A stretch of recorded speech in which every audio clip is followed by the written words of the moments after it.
Ang galing ko lang. Morning po.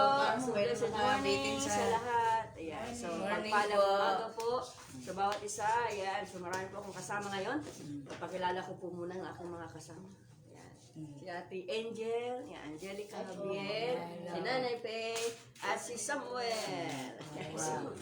So, well, saka si Esther. Esther, tago eh. Yan. Hi. Teka dito, be. Blessed morning po sa bawat isa, sa mapagpalang umaga po. So welcome po sa devotion dito po sa Jesus Sanctuary, International Gospel Mission, Pinugay, Baras, Rizal. So good morning kay Maring Shyheart. Maring Donna, good morning. Yan, kay Sister Angie Haya, good morning po. So welcome po sa ating pong devotion. Yan, morning prayer and devotion po. Dito po sa Jesus Sanctuary, International Gospel Mission, Pinugay, Baras, Rizal. Amen? So, mapagpalang umaga po sa lahat. Amen? So, ngayon pong umaga, tayo po muna ay manalangin sa pangunahan tayo ni Sister Angie sa atin pong panalangin. Lord, maraming salamat po sa Lord, mga salamat po. sa araw-araw, sa maghapon at sa magdamag. Salamat Thank you, po Lord. na kaisa po kami rito. Nawa, Lord, patuloy namin gawain ito, Lord. Salamat sa araw ito na talagang mayroon kang dinala para lagi ko dito, Panginoon. Salamat, Lord, sa maghapon ito at sa bukas at magdamag. In Jesus' name, Amen. Amen. Praise the Lord. Yeah, so maraming salamat po. Amen. Amen. May uling, oh. Ano ba yung sa mukha niya? May uling. Ayan. Di ba tayo pa muna umawit sa Panginoon? Yan, so hayaan natin po na pangunahan tayo ng banal na Espiritu ng Diyos. Restore ng Panginoon. Ating bayan. Amen? So Spirit touch the church. Hallelujah. Sige po. Hallelujah, Lord. Yes, Jesus.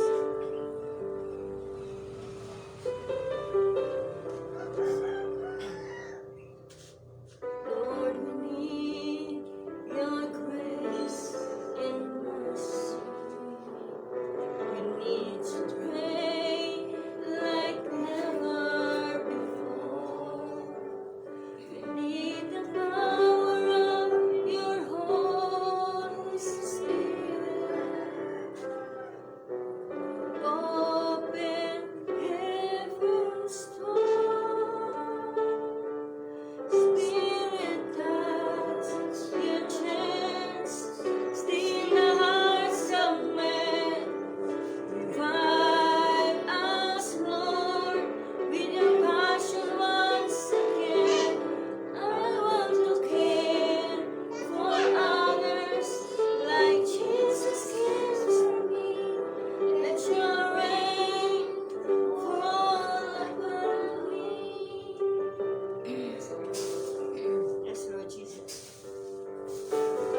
Salamat sa banal mong Espiritu na siyang mangunguna po sa amin sa oras nito, O Diyos.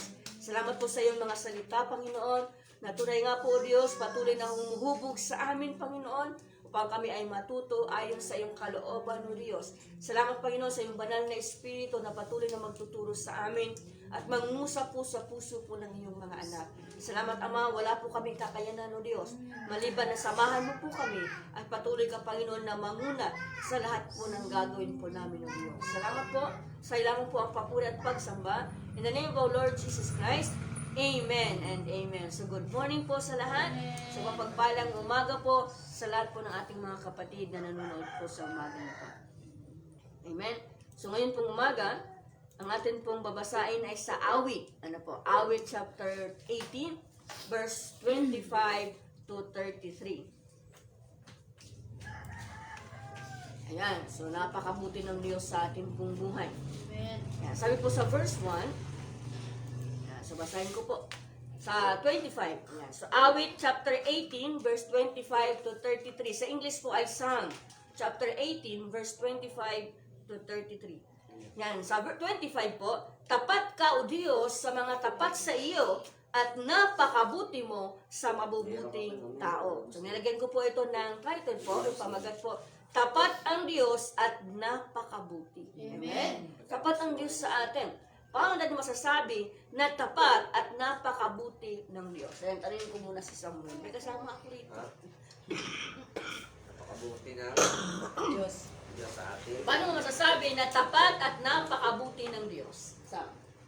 Kasi, sinakripisyo niya yung buhay niya para sa atin. Amen. Tama po yun. So, nag-sacrifice siya para sa atin. Amen. This is the ito. Paano mo masasabing tapat Binigay at niya ang buhay niya para sa ating kasalanan. Amen. So, binigay po niya ang kanyang buhay. Dahil po tayo ay makasalanan. Ano po? So, niligtas po tayo ng ating Diyos. Si Nanay Fe. Yan. Paano niyo po nasasabi na tapat at napakabuti ng Diyos? Wala nang ginawa ang Diyos kung hindi sakluluhan tayo sa lahat ng pagkakataon. Amen. Praise the Lord. Napakabuti ng Diyos sa ating mga kapatid. Amen? So, sabi po, tapat ang Diyos at napakabuti sa mabubuting tao. Amen? Sabi sa verse 1, tapat ka, O Diyos, sa mga tapat sa iyo. Amen? So, kapag tapat tayo sa Diyos, tapat din ang Diyos sa atin. Amen? At tapat din ang Diyos sa napakabuting tao. Amen? Kaya nga, nakakatuwa yung sinabi niya kay Job. Di ba po? Sabi niya dun sa Job chapter 1 verse 18, kapag ang tao po ay mabuti at sumusunod sa kalooban ng Diyos, talagang ipinagmamalaki ng Diyos. Amen? Kaya napakabuti niya sa taong mabubuti din. Amen? Tanong na po yung sa Job chapter 1 verse 8. Ang sabi po niya, pinagmalaki niya si Job kay Satanas. Ang sabi niya, napansin mo ba ang lingkod kong si Job? Tanong niyo po yung di ba, yung kanyang pagpamalaki po kay Job. Sabi niya, tanong ni Yahweh, wala siyang katulad sa daigdig. Mabuti siyang tao. Ano po yung kanyang sumasamba sa akin at umiiwas sa masamang gawain. Dugtong pa ni Yahweh. Tingnan mo ka talagang pinagmalaki niya po si Job. So ganun din ang bawat isa sa atin. Kapag tayo ay tapat sa Diyos, tapat din ang Diyos sa atin. Lalo na kapag tayo po ay sumusunod sa kanyang kalooban. Tapat ang Diyos sa mabubuting tao. Amen? Salamat sa Panginoon. Pangalawa po, tapat ang Diyos at napakabuti sa mga taong matuwid. Diba? Katulad nung sinabi niya kay Job. Sabi niya, wala siyang katulad sa daigdig. Mabuti siyang tao. Sumasamba sa akin at sumusunod. Amen? So, ganun din ang bawat isa sa mga anak ng Diyos. Sabi sa verse 26, dun sa Awit 18, verse 26, ikaw ay mabait sa taong matuwid. Kaya mabait ang Diyos sa mga matutuwid. At sabi po doon, ngunit sa masama, ikaw ay malupit. So malupit ang Diyos sa mga hindi sumusunod sa kanyang kalooban. Diba? Kasi talagang nagpaparusa po ang Diyos. Amen? Katulad po ng isang magulang, kung ang magulang po ay pinapalo ang kanyang anak, ganun din ang Diyos. Dahil siya po ang tatay natin. Diba? Pinapalo at tinutuwid ng Diyos. Kasi mahal niya tayo. Malupit ang Diyos sa mga taong malulupit. Diba? Kaya salamat sa Panginoon. Dahil tinuturuan tayo ng Diyos na dapat maging tapat tayo. Na dapat maging mabuti tayong tao. Para ang Diyos ay, ano po, napakabuti din sa atin. Amen? So, salamat po sa ating pong Panginoon. Ayan, so, sabi po dito sa 28. Ayan, baba tayo sa 28, ano po. Sa verse 28, yan. Sabi niya, ikaw o Diyos ang nagbigay sa akin ng ilaw. Yan. So, kapag tayo po ay naging matuwid sa paningin ng Diyos, siya po yung nagbibigay ng liwanag sa bawat isa sa atin. Amen? Yung salita ng Diyos ang tumutulong sa atin at gumagabay po sa bawat isa sa atin.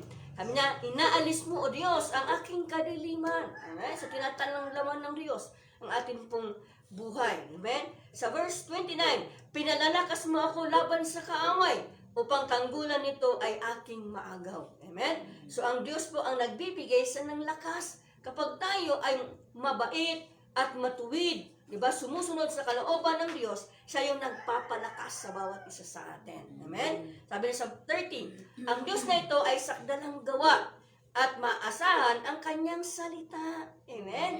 Sabi doon, siya ay kalasag ng mga umaasa at naghahanap ng kanyang kalinga. Amen? So yung kalasag, matibay na tanggulan ng bawat isa, nagbibigay protection sa bawat isa po sa atin. 31, si Yahweh lamang ang Diyos na tunay. Amen? Siya ay tunay na Diyos. Tanging Diyos lamang ang batong tanggulan. Amen? So nagbibigay protection sa bawat isa ng mga sumusunod sa kanyang kalooban.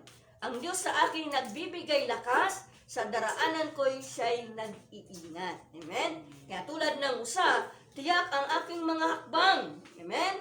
Kapag tayo sumusunod sa kalooban ng Diyos, tiyak po talaga yung mga hakbang natin. Inaalalayan niya ako sa mga kabundukan. Amen? So, salamat sa Diyos. Amen? Kaya napakabuti ng Diyos sa atin. Hallelujah! Yan, so, tapat at napakabuti ng Diyos una sa mabubuting tao. Amen? Sa tapat sa Kanya, sa mga tapat sa Kanya at mabubuting tao. Pangalawa, sa taong matuwid. Tapat po talaga ang Diyos. Diba? Sabi niya, ikaw'y mabait sa taong matuwid, ngunit sa masama, ikaw ay malupit. Amen? Bakit po? Sa taong matuwid, nakatingin ang Diyos. Amen? Sabi sa unang Pedro, chapter 3, verse 12, ang mga mata ng Panginoon sa matuwid nakatuon. Amen? So nakatingin sa atin ng Diyos. Sa kanilang pagdaing, siya'y nakikinig. Amen? Gusto niyo po bang ibigay ng Diyos yung mga kailangan natin? Gusto niyo bang pagpapalain tayo ng Diyos? Maging matuwid tayo sa paningin ng Diyos. Amen? Sabi niya, ang mga mata ng Panginoon sa matuwid nakatuon. Sa kanilang pagdaing, siya'y nakikinig. Ngunit sa mga masasama, siya ay tumatalikod. Ang gusto niyo ba, nakatingin ng Diyos o nakatalikod sa atin? Nakatingin. Mas maganda yung nakatingin ang Diyos sa bawat isa sa atin. Amen? At least yung blessing ng Diyos nasa atin. Amen?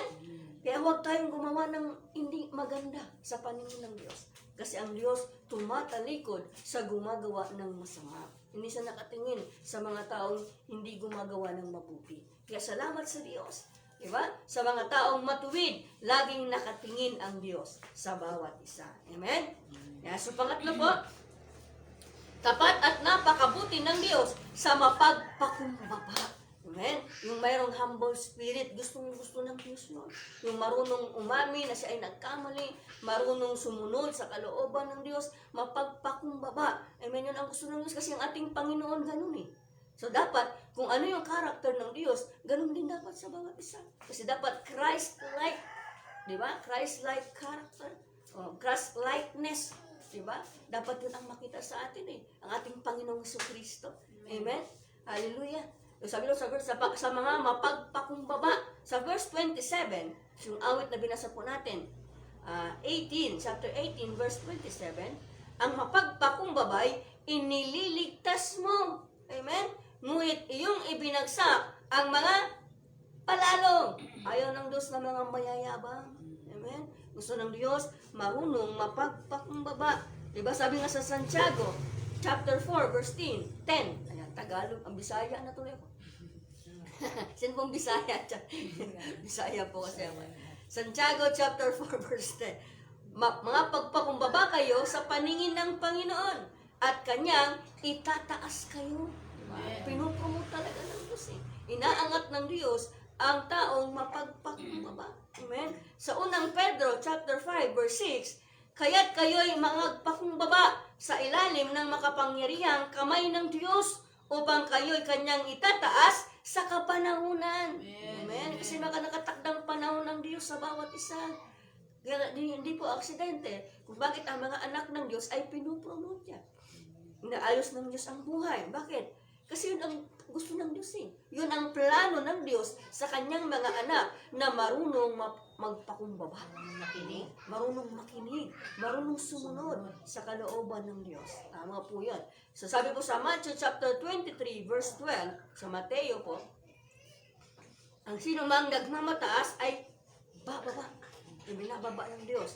At sino mang nagpakababa ay itinataas ng Diyos. Amen? So, salamat sa Panginoon. Maganda yung marunong tayong sumunod sa Diyos. Marunong tayong magpakumbaba sa harapan ng ating Diyos. Amen? Yeah, so, sa Kawikaan chapter 22 verse 4, ang paggalang, ang pagsunod kay Yahweh at ang kapakumbabaan ay nagbubunga ng yaman, buhay at karangalan, mga kapatid. Amen? So, tandaan natin, kapag tayo may paggalang at pagsunod sa Diyos at may pagpapakumbaba sa harapan ng Panginoon, nagbubunga po yun ng yaman. Kaya nga yung mga anak ng Diyos na marunong mapagpakumbaba, pinapayaman po talaga ng Diyos yan. Bakit po? Magiging blessing yan sa marami. Magiging blessing tayo sa mga taong nasa paligid natin. Sa atin pong mga kapitbahay, sa mga kakilala natin. Kaya nga tayo pinapaunlad ng Diyos sa ating buhay. Hindi para lang sa atin, kundi makatulong tayo sa ating pong kapwa. Amen?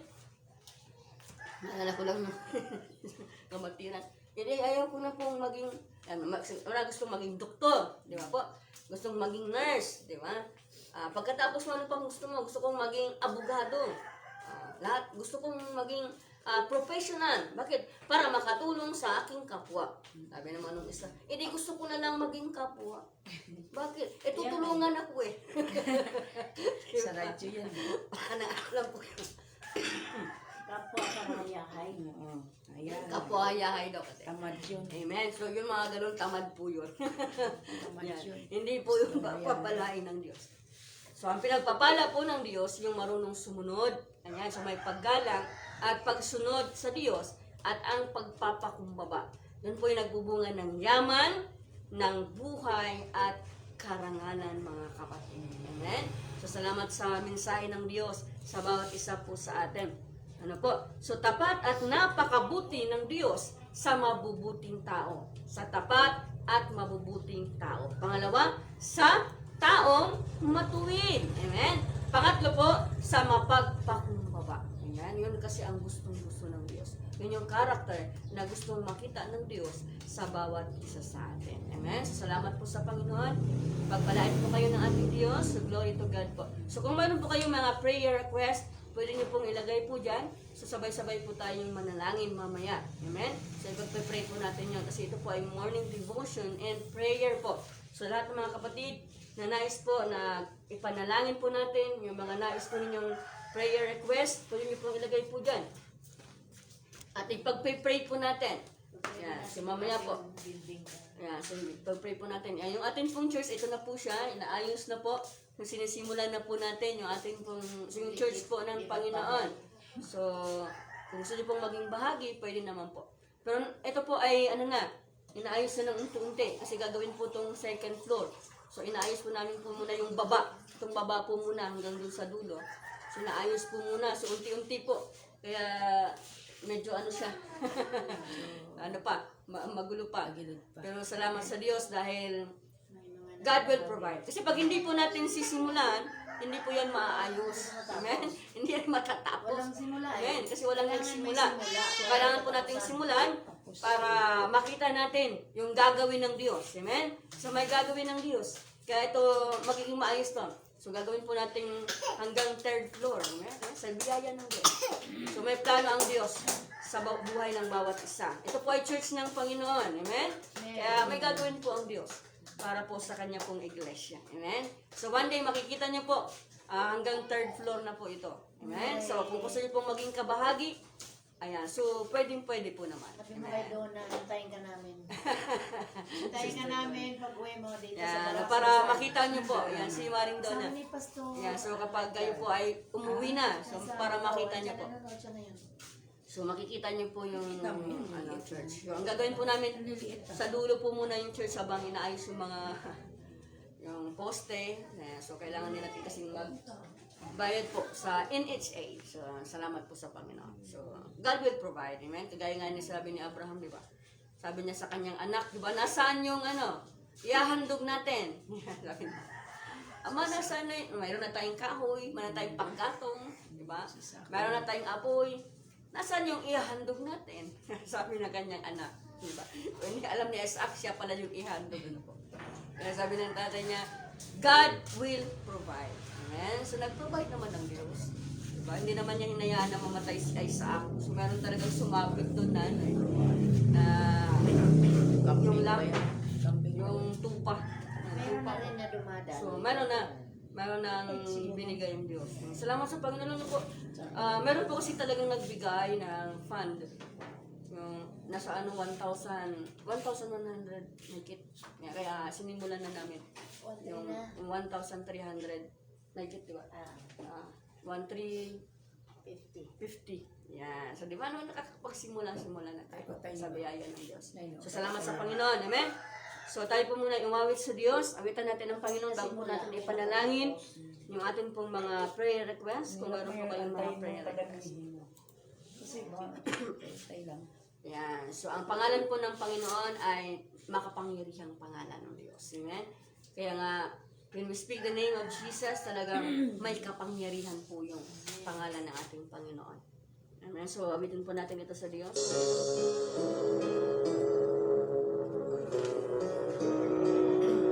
Yes, Lord God. Hallelujah.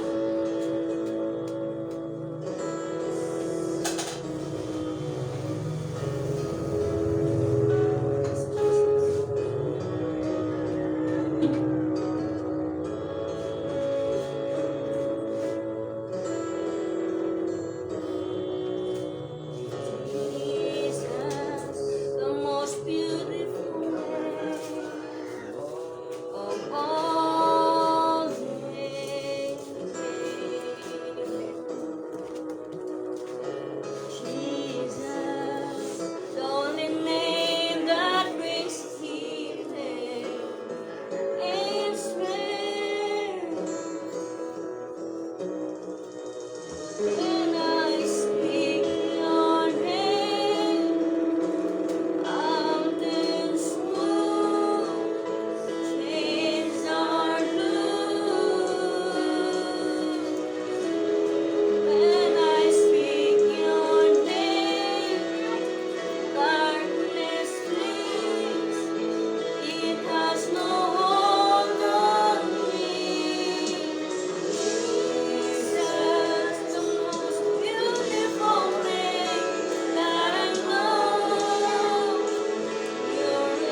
nga po, O Diyos, your name is the most beautiful name, Lord God. Your name is the most powerful name, Lord Jesus. Lord. Kaya nga, Panginoon, when we speak your name, Lord God, kaya namin, Panginoon, paggalawin anuman ang gusto namin, O Diyos. Anuman ang gusto namin, Panginoon, sa aming buhay. Kapag kami ay nagtiwala sa iyo, O Diyos, kayang-kaya niyo pong itong i-provide o ibigay po sa bawat isa. Panginoon, sa umaga pong ito, dinadalayan ko po sa inyo, O Diyos, ang aming pong mga kapatid sa pananampalataya. Ang pamilya po ni Pastor Edgar Abuacan, O Diyos, ay Pastora Donna Abuacan, Panginoon. Salamat po sa kanilang pong buhay, ganun din po sa kanilang mga anak. Pagpalayan niyo po sila, O Diyos, at ingatan palagi, Panginoon. At patuloy po kayong manguna po sa kanilang pong buhay. Salamat din po, O Diyos, sa aking mga kapatid, sa Ibanez family, kay Brother Rafi Danao at Sister Sunshine Sudara, Panginoon. Kay Brother David Hayag, Panginoon, at sa kanilang pong pamilya. Kay Brother Mario Gaudiel, O Diyos, at kanilang pong buong sambahayan. Kay Brother Alfredo Hayag, at kanyang pong buong pamilya, Panginoon. Kay Brother John Mark Hayag, O Diyos, at kanilang pong buong sambahayan. Kay Brother Roberto Dumasian, at kanilang pong pamilya. Loobin mo po, O Diyos, na muli silang manumbalik, Panginoon, magkaroon ng kasiglahan sa paglilingkod sa iyo, O Diyos. Tulungan niyo po ang bawat isa na patuloy ka namin, Panginoon, na maranasan sa lahat ng pagkakataon, O Diyos. Patuloy ka, Panginoon, na mag-provide ng lahat ng pangangailangan po ng aking mga kapatid. Patuloy mo silang ingatan, proteksyonan, Panginoon, at maranasan po nila palagi ang iyong divine protection, O Diyos. Salamat po, Panginoon. Ganun din po, O Diyos, sa pamilya po ni Nanay Fe Hayag, O Diyos. Salamat, Panginoon, sa kagalingan na patuloy niyo pong binigay po sa kanya, Panginoon. Salamat, Lord God, kasi alam po namin na makaka-breakthrough po sila sa lahat ng area po na kanila pong buhay, Panginoon. Salamat po, Diyos. Alam niyo po, Lord God, kay Sister Lucy Murata, Panginoon. Alam niyo po ang desire ng kanilang puso, ng kanilang pamilya, Panginoon, yung kanyang mga anak, O Diyos. Ang desire po niya na muli po niyang makasama ang kanyang mga anak sa paglilingkod sa iyo, Panginoon. Naniniwala po ako, Diyos, na muli, Panginoon, ibalik mo yung init po ng kanilang mga anak sa paglilingkod sa iyo, O Diyos. Magkaroon po sila ng desire ulit, Panginoon. We declare fire in the name of Jesus. Yung fire ng iyong banal na Espiritu, Panginoon. Na patuloy po nila, Panginoon, maranasan ng iyong kabutihan upang muli silang bumalik, O Diyos, sa paglilingkod po sa iyo, Panginoon. Salamat din, God, sa kay Sister Joanne Tisora, Panginoon, yung kanya pong asawa, Lord God, na muli po niyang makasama, Panginoon, na makasama po niya, O Diyos, na sumamba at magpuri sa iyo, Panginoon. Iniwala ako, Panginoon, na ang pamilyang ito'y pinili mo at lahat ng mga kapatid po namin sa pananampalataya. Ganun po kayo kay Sister Angelica Habien, Panginoon, sa Habien family, O Diyos, yung kanyang mga anak, Panginoon, yung kanyang asawa, O Diyos, makakasama po niya, Panginoon, na sumamba at magpuri sa iyo, O Diyos, na pagkaisahin niyo po sila, Panginoon, sa isang pananampalataya, O Diyos. Pagpalain niyo po ang kanila pong pamilya at maranasan po nila, Panginoon, at mapapatunayan na kayo ay Diyos na buhay, na patuloy na kumikilos sa pamilya po ng iyong mga anak, Panginoon. Ganoon din po, O Diyos, sa buhay po ni Nanay Basilia Barrios, Panginoon. Salamat po sa kanila pong pamilya. Naniwala ako, Diyos, na yung kabutihan mo ay patuloy nilang maranasan din po, Panginoon. At patuloy ka, Panginoon, na makita po nila na ikay napakabuti upang magkaroon po sila ng desire, Panginoon, na lagi kang katagpuin, O Diyos. Na lagi ka, Panginoon, pasalamatan sa lahat ng pagkakataon. Sila ay pinagpapala mo, O Diyos. Dahil alam po namin, Panginoon, mayroon kang layunin kung bakit sila pinagpapala. Ang nais mo, Panginoon, magkaroon sila ng panahon para sa iyo, O Diyos. Salamat po, Panginoon. Salamat din po, O Diyos, kay Sister Lourdes Bilelius, Panginoon, kay Nanay, Lord God. Tulungan niyo po siya. Salamat po sa kalakasan sa pisikal na katawan. Salamat po sa kagalingan, Panginoon. Pangmuli po namin makasama po si Nanay Luz, Panginoon, sa pagsamba at pagpupuri sa iyo, O Diyos. Salamat po kay Sunshine Sudara, Panginoon, sa kanyang pamilya. Kay Ate Sally Gundong, Panginoon, sa kanyang pong pamilya. Salamat, Panginoon, dahil yamang siya tapat sa iyo. Pagpapalain mo siya, Panginoon, at maging tapat po kayo sa kanila pong buhay, O Diyos. Salamat po, O Diyos, kay Sister Redily, sa kanya pong pagdadalang tao, Panginoon. Salamat po sa protection sa kanyang buhay. Maging healthy po yung kanyang baby, Panginoon. Maging malakas po sila, O Diyos, na mag-ina, Panginoon. Manganak po siya ng maayos at ligtas po, O Diyos. Kay Sister Redily Malbas, Panginoon. Salamat din po, Panginoon, Sa pag-iingat niyo po kay Sister Genevieve Ebuesa, Lord, sa kanyang pagbiyahe, Panginoon, papuntang Butuan, Lord God. Salamat sa pag-iingat niyo po sa kanyang buhay. Salamat, Panginoon, dahil nandun na po siya sa Butuan, Lord God. Salamat sa pagtulong po sa kanya. Patuloy niyo po siyang ingatan hanggang sa makabalik po siya dito, O Diyos, sa Manila, Panginoon, upang makasama namin muli na sumamba at magpuri sa iyo, Panginoon. Salamat din po kay Melissa, Lord God, sa aking kapatid, Melissa Hayag, Panginoon, nasa ibang bansa, Panginoon. Ingatan niyo po siya, Panginoon. Salamat, Lord, at binigyan niyo po siya ng mabait na amo, Panginoon. Tinulungan niyo po siya, O Diyos, na maging maayos po, maging malakas palagi sa kanya pong pagtatrabaho, Panginoon. Salamat, Lord God. Salamat din po kay Miriam at sa kanya pong buong pamilya, Panginoon. Salamat po sa kay Sister Mary Jane Pagayunan, kanya pong buong sambahayan, kay Sister Marilyn Pornoble, sa kanya pong buong sambahayan, Panginoon, ng Mungkado family, kay Sister Remedios Laudenio, Panginoon. Lord God, salamat po at muli po namin silang makakasama, Panginoon. Naniwala ako ng mga kapatid kong ito ay pinagpapala mo sila at iniingatan palagi, O Diyos. Salamat din po kay Sister Chona Daniel, Panginoon. Lord, salamat po, Panginoon. Ipakita niyo po sa kanila na kayo ay makapangyarihang Diyos. Salamat po sa kagalingan sa pisikal at spiritual, Panginoon. Naniwala ko na muli silang manumbalik, Panginoon. Na matuloy na lumakas yung kanilang espiritu, Panginoon. Pamuli silang makabalik po sa iyo, Panginoon, Lord God. Salamat din po kay Erica, Panginoon. Kay Erica Hayag, Panginoon. Kay Mika Layos, O Diyos. Salamat, Panginoon. Bigyan niyo po sila ng puso na handang maglingkod sa iyo, O Diyos. Salamat po kay Sister Betty Sudarang, Julieta Pacheco, Panginoon, kay Angelian Pacheco, kay Sister Marilyn Hayag, Panginoon, kay Lynn, Lord God, kay Malin, Panginoon, kay Dolores Bubiles, kay Nanay Dolores, Panginoon, salamat po sa kagalingan, sa kanya pong pisikal na katawan, Panginoon. Kay Sister Edrelyn Ariate, salamat din po, dahil pinagaling na po niya siya, pinagaling niyo na po siya, Panginoon. Salamat po, Lord God, kay salamat din po sa buhay ni Ma'am Tess Colopano, Panginoon. Salamat, Lord, sa kagalingan, sa kanyang physical na katawan. Panginoon, kayo po, Panginoon, ang nakakaalam ng bawat bahagi ng katawan ng bawat isa. Dahil kayo po ang may likha sa amin, Panginoon. Kaya alam niyo rin po, Diyos, kung paano po pagalingin ang bawat bahagi po ng aming katawan. Kayo, mga kapatid po namin, na mayroong mga karamdaman, salamat po sa kagalingan na nagmula sa iyo, Diyos. We declare, Panginoon, victory na lahat, Panginoon, ng sakit at karamdaman in the name of Jesus. Salamat po, Diyos. Salamat din po sa kay Sister Rodeline Figueroa, Panginoon, yung nakasama po namin nung Sunday, Lord God. Salamat po sa kanila pong pamilya at sa kanya pong nanay, kay Sister Minerva Figueroa, Panginoon. Pagpalaan niyo po ang kanilang buong sambahayan at ulit po namin silang makasama sa Sunday, Lord God, upang sumamba at magpuri sa iyo, Diyos. Salamat po, Panginoon. At lahat ng mga kapatid po namin sa Jesus Sanctuary International Gospel Mission, Panginoon, sa pangunguna po ni Bishop Edgar Marbella, Lord God, sa aming pong Bishop. Salamat, Lord God, sa masaganang pagpapala na nananasan po ng aming Bishop mula sa iyo, Panginoon. Ganon din po ang kanila pong buong sambahayan. Salamat sa pag-iingat sa kanilang buhay. At sa lahat po ng mga pastors, workers, lahat po ng mga missionary po ng Jesus Sanctuary. Salamat sa kasaganaan po ng kanilang buhay. Salamat sa iyong divine protection, Panginoon, sa bawat pamilya na aking mga kapatid.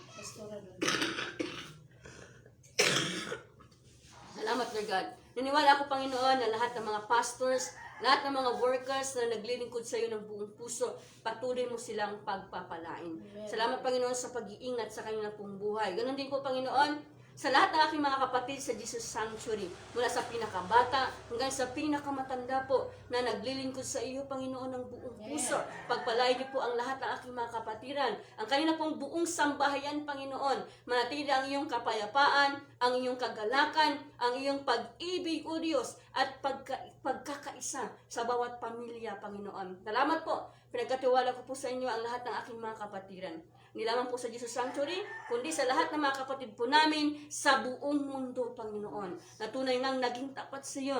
Pagpalain niyo po ang bawat isa. Amen. Salamat, Panginoon. Niniwala po ako na kilala niyo po ang inyong mga anak. At alam ko, Diyos, na nandyan ka palagi para po sa bawat isa. Salamat din po, Panginoon, kay Sister Garcia Dolor, Panginoon. Salamat po sa kanyang buhay. Pagpalaan niyo po, Sister Garcia, Panginoon. Tunay nga po, Lord, kayo ang mag-iingat sa kanyang buhay, ganun din po sa kanya pong buong sambahayan. We declare, Panginoon, victory upon victory sa buhay ng aking mga kapatid. Yes, Yamang sinama mo kami sa parada ng tagumpay, O Diyos, sa lahat ng oras, Panginoon. Nagtitiwala po kami at nananampalataya po kami sa inyo ng buong puso. Sa lamang, O Diyos, ang papuri at pagsamba. In the name of our Lord Jesus Christ, Amen and amen. So God bless you po sa bawat isa. Pagpalain po kayo ng ating Diyos. So blessed morning. Yan, blessed morning kay Sister Evelyn Romero. Sister Evelyn? Good morning, Sister Evelyn. We miss you po. Yan, so pumunta po kayo dito. So, Balik ka. na-miss po namin kayo, Sister Ikaw ulit Evelyn. sa barangay Pinugay. Uy, last extra. Welcome ka palagi rito, Sister Evelyn. Amen? Kita mo ang Yan, so Sister Evelyn, makikita nyo na yung pagbabago ng church kapag kayo po ay pumunta. Amen? So, God bless po sa bawat isa. So, glory to God po. So, pagpalain po kayo ng ating Diyos. Di tulog pa yata sa siya.